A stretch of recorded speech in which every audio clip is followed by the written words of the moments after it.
안녕하세요. 부자의 서재입니다. 오늘도 좋은 책 소개드리러 왔습니다. 오늘은 그럼에도 웃는 엄마, 그럼에도 웃는 엄마라는 책을 함께 나누고자 합니다. 지은이는 이윤정 님이고요. 펴낸 곳은 도서출판 델피노입니다. 제1판 1세는 2021년 2월 25일입니다. 엄마의 웃음이 왜 먼저일까? 하루빨리 큰 병원으로 가보시는 게 좋을 것 같아요. 첫째 아이의 허리 엑스레이 검사에서 이상 소견이 보인다는 말을 듣고 나는 한참을 휘청거렸다. 밥을 짓다가도, 빨래를 개다가도, 청소기를 밀다가도 눈물은 거스를 수 없을 만치 삐죽삐죽 솟아올랐다. 그럼에도 나는 새 아이를 돌봐야 하는 엄마였다. 눈물이 솟구칠 때면 베란다로 쫓아가 입을 틀어 막았고 화장실로 달려가 샤워기 물줄기 소리 뒤에 숨어 아이 모르게 울고 또 울었다.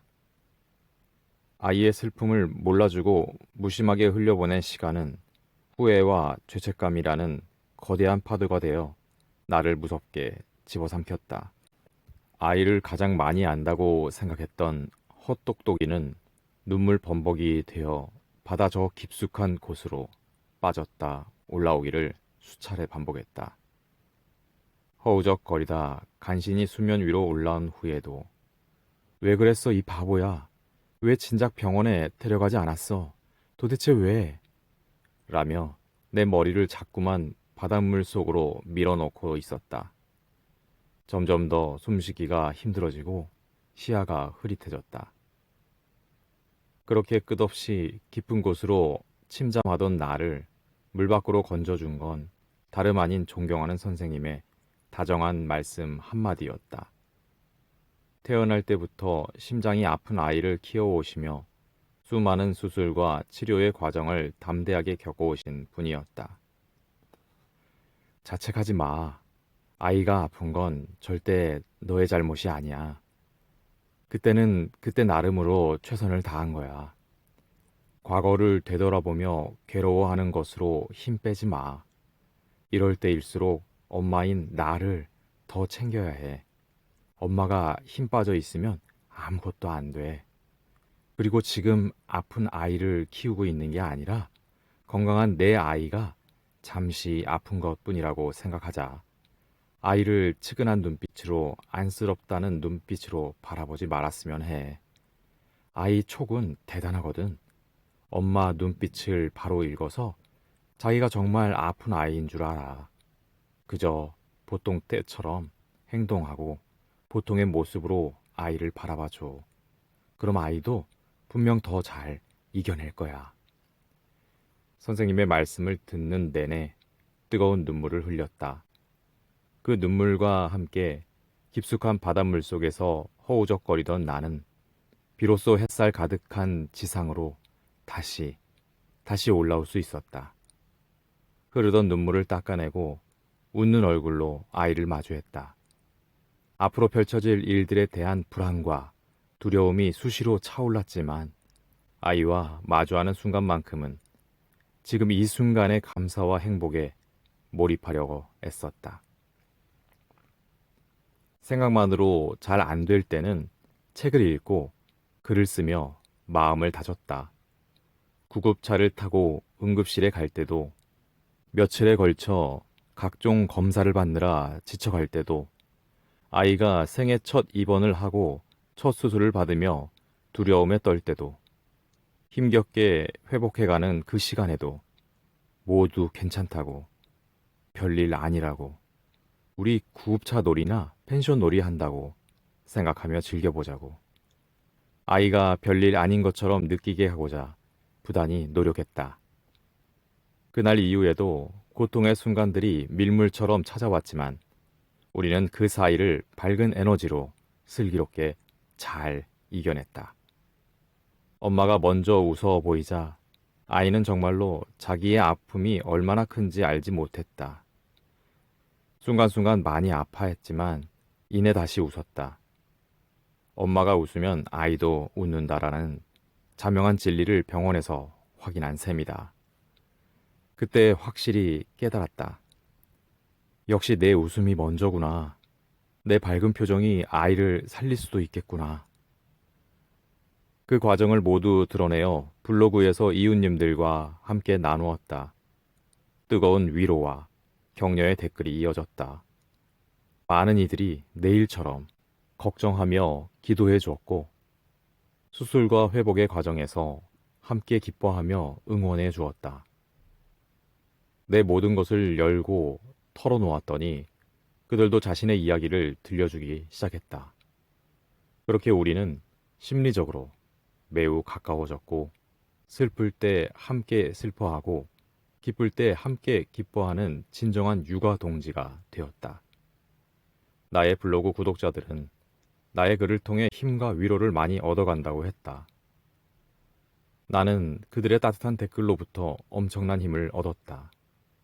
얼굴 한번 보지 못한 인연일지라도 글이라는 매개체를 통해 이렇게나 가까워질 수 있다는 사실을 그때 처음 알았다. 이 책은 그런 이웃님들과 함께 빚어낸 산물이다. 나의 글을 기다려주고 나의 글에서 힘을 얻는다는 이웃님들이 계셨기에 책을 쓰겠다는 용기를 낼 수 있었다. 블로그에 나의 모든 것을 드러내며 함께 진하게 소통하고 마음을 나눴던 것처럼 이제는 책을 통해 힘겨워하고 무기력해진 엄마들의 손을 잡아주고 싶다. 존경하는 선생님의 말씀 한마디 덕분에 내가 극심한 고통의 늪에서 다시 일어설 수 있었던 것처럼 많은 엄마들이 나의 글을 통해 주저앉았던 무릎을 다시 펼 수 있었으면 좋겠다. 주로 엄마의 웃음에 대해서 이야기하고자 한다. 하지만 힘들고 지친 엄마들에게 그저 많이 웃으라고만 이야기하는 것은 너무나 무책임하며 그것은 엄마에게 또 다른 희생과 억압이 될 수도 있다고 생각한다. 여기서 말하는 웃음은 아이를 향한 억지 웃음을 뜻하지 않는다. 화가 치밀어 오르고 힘들어 죽겠는데 웃을 일이 하나도 없는데 그저 아이를 위해 감정을 억누르며 웃는 모습을 보인다는 것은 엄마에게도 아이에게도 해로운 독이 될 뿐이다.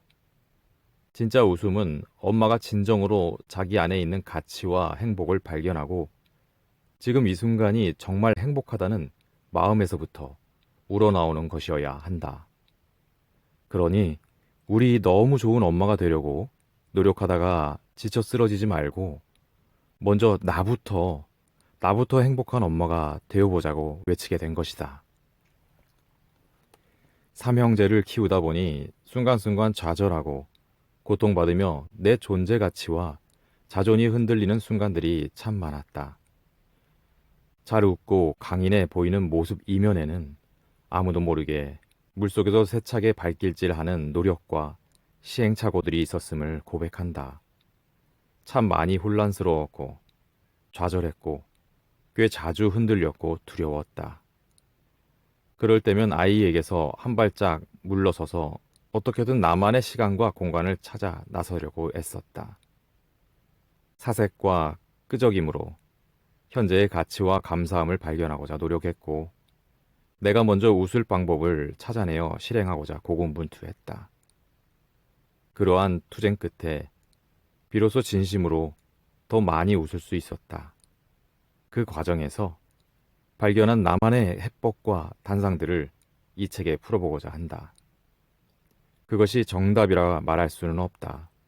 그저 독자들이 거기에서 공감을 얻고 용기를 얻어 본인만의 해법을 하나씩 만들어갈 수 있기를 바랄 뿐이다.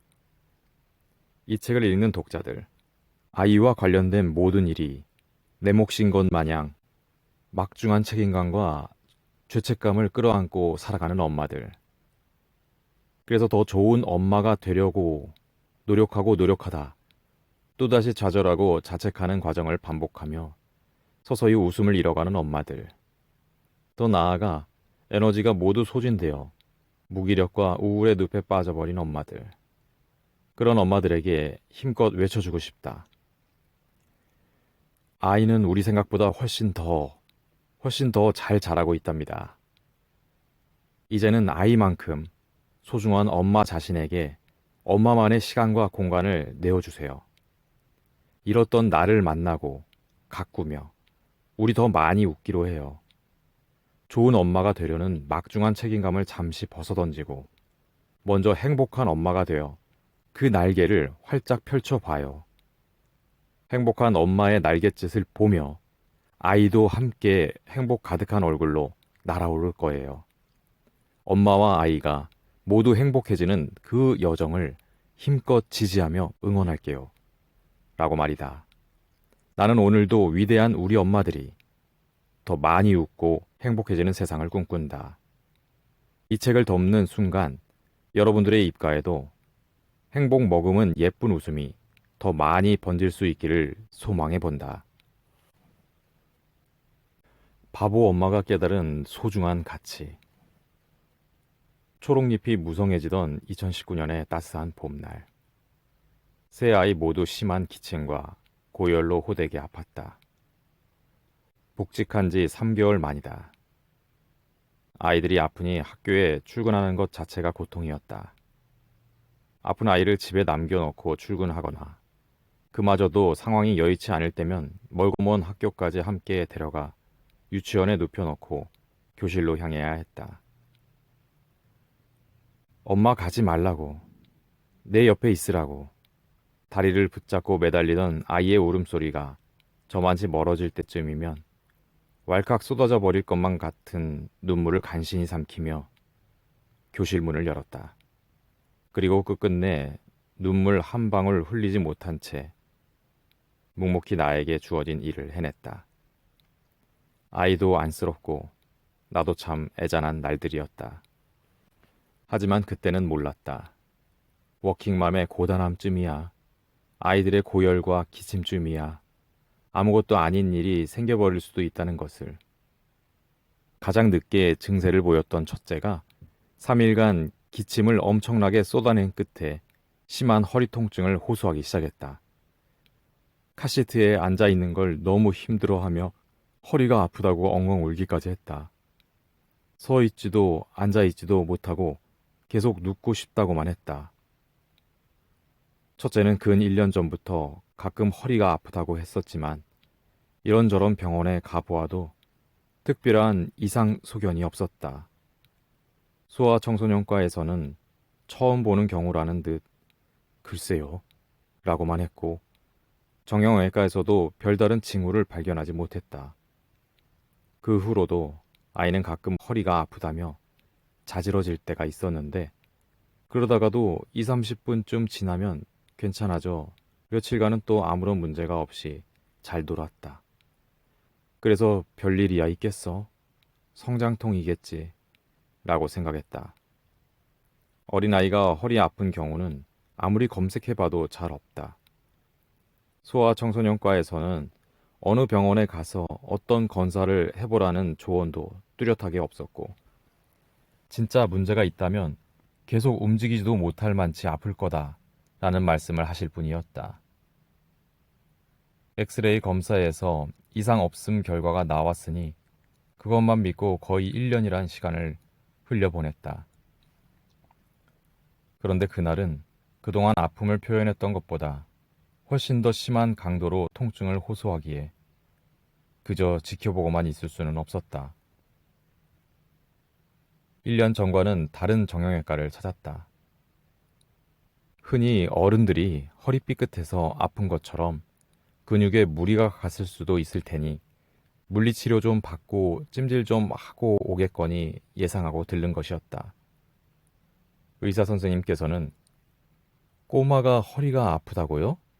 하며 의아해 하셨다.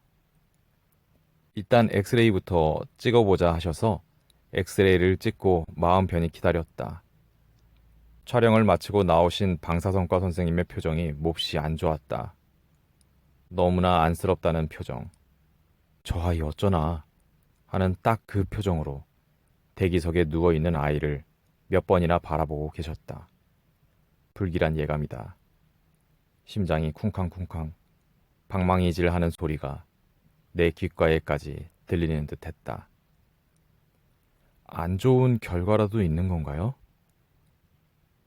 일단 선생님 말씀 한번 들어보시는 게 좋을 것 같아요. 아이들을 대기석에 두고 나 혼자 진료실로 들어갔는데 역시나 이상 징후가 보였다. 허리뼈 한 곳에서 좌우 뼈의 양상이 달랐다. 왼쪽 뼈가 정상이라면 그에 비해 오른쪽 뼈가 제법 웃자라 있었다. 의사 선생님도 이게 무슨 경우인지 잘 모르겠다고 말씀하셨다. 그리고 소견서를 써줄 테니 꼭 큰 병원으로 가보라고 하셨다. 순간 눈앞이 깜깜해지고 어지러워졌다. 드라마에서만 봤던 그 장면. 정말로 아무것도 보이지 않고 눈앞에 회색막이 쳐지면서 그것들이 뱅글뱅글 돌고 있는 그 장면이 나에게 벌어지고 있었다. 곧 쓰러질 것 같았다. 간호사 선생님이 내 어깨를 잡아주시며 토닥토닥 해주셨던 기억이 난다. 겨우겨우 정신을 차리고 의사 선생님께 여쭈어 봤다. 작년에 엑스레이 검사에서는 이상이 없다고 했었는데 그때는 정말 안 보였을 수도 있어요. 아이들에게서 이런 경우를 볼 수 없다면 혹시 어른에게는 이런 경우가 있나요? 있다면 양성혹의 종류가 있을 수 있죠. 하지만 지금은 아무것도 몰라요. 별일 아닐 수도 있어요. 미리 너무 걱정하지 마세요. 친절한 의사 선생님께서는 나를 안심시키려 하셨지만 안심될 리 없었다. 진료실을 빠져나오는데 정말이지 아무것도 보이지 않고 눈앞이 뱅글뱅글 돌아서 바로 옆 소파에 털썩 주저앉아 엎드렸다. 주섬주섬 전화기를 찾아들고 남편에게 전화를 걸었다. 여보, 우리 훈이 어떻게? 저 멀리 대기석에서 텔레비전을 보고 있던 아이들은 영문도 모르고 엄마 빨리 집에 가자 한다. 애써 태어난 척 아이들을 챙겼다. 소견소와 엑스레이 결과 CD를 챙겨 들고 첫째를 안고 나가려니 방사선과 선생님께서 주차장 차 있는 곳까지 짐을 들어주시고 정말 친절하게 우리를 도와주셨다. 그 친절한 만큼 나는 더 초조해지고 불안해졌다. 무슨 정신으로 집까지 운전해 왔는지 잘 기억이 나지 않는다. 저녁을 준비하며 계란을 굽는데 눈물이 자꾸만 눈앞을 가려서 제대로 구울 수가 없었다. 손을 씻다가도 밥을 그릇에 담다가도 주체할 수 없는 눈물이 흘렀다. 아이들에게 들키지 않으려 몇 번이나 화장실로 쫓아가 세수를 했다. 정훈아 미안해. 너는 정말로 아팠던 건데 그 아픔을 대수롭지 않게 생각해서 미안해. 때로는 엄살이라고 관심사기 위한 행동일 수도 있겠다고 넘겨 짚어서 미안해. 그동안 그렇게 잠에서 깨어 울고 잠들기 힘들어했던 수많은 날도 너는 정말로 아파서 그랬던 것일 텐데 엄마가 몰라주어서 정말 미안해. 무심했던 엄마를 용서해줘. 미안해. 미안해. 도저히 일하러 갈 자신도 없고 아이도 먼 거리를 차 타고 등원하는 건 무리겠다 싶어서 교장 선생님께 울먹이는 목소리로 전화를 걸었다. 인자하신 교장 선생님은 내 말이 끝나기가 무섭게 연가를 허락해 주셨다. 대구의 대학병원에 가장 이른 날짜로 진료 예약을 잡았다. 자꾸만 상상의 나래를 펼치게 되고 병원에 일찍 데려가지 않은 나 자신을 원망하며 자책하게 돼서 기다림의 시간이 너무나 괴롭고 힘들었다. 마침 쉬게 된 그날이 유치원 현장 체험 학습 날이라 마음이 더 쓰렸다. 첫째는 아침에 눈 뜨자마자 소풍 가고 싶다며 눈물을 또르르 흘린다. 지금은 허리 아파서 힘들 것 같으니 허리 다 나으면 엄마랑 같이 도시락 싸서 놀러 가자고 약속했다. 아이는 많이 아쉬워하는 눈치였지만 이내 받아들인다. 순해서 더 짠한 우리 아들. 떼쓰고 고집 부려도 괜찮아. 동생들이랑 싸워도 괜찮아. 밥 안 먹고 간식만 찾아도 괜찮아. 만화 영화 계속 보여달라고 해도 괜찮아. 집을 엉망으로 만들어도 괜찮아. 다 괜찮아. 다 괜찮아. 그저 별일 아니길. 큰일이 아니길. 그거 하나면 돼. 정말 그거면 돼. 그 어떤 바람도 사치인 것을, 너의 존재만큼 소중한 것은 없다는 것을 이 바보 엄마는 이제야 절절히 깨닫고 또 깨달았어. 아이 손을 꼭 잡고 자는 밤, 간절히 기도하고 또 기도했다. 우리에게 평안한 일상이 다시 찾아와 주기를. 어떠한 일이 닥쳐도 잘 이겨낼 수 있는 힘을 얻을 수 있기를. 그만 울자 하며 어금니를 꽉 깨물었다. 내가 울면 아이도 울 테니, 엄마가 일어서야 아이도 씩씩하게 일어설 테니, 지금이야말로 긍정으로 똘똘 뭉쳐 기운을 내야 할 때라고 스스로 주문을 걸고 또 걸었다.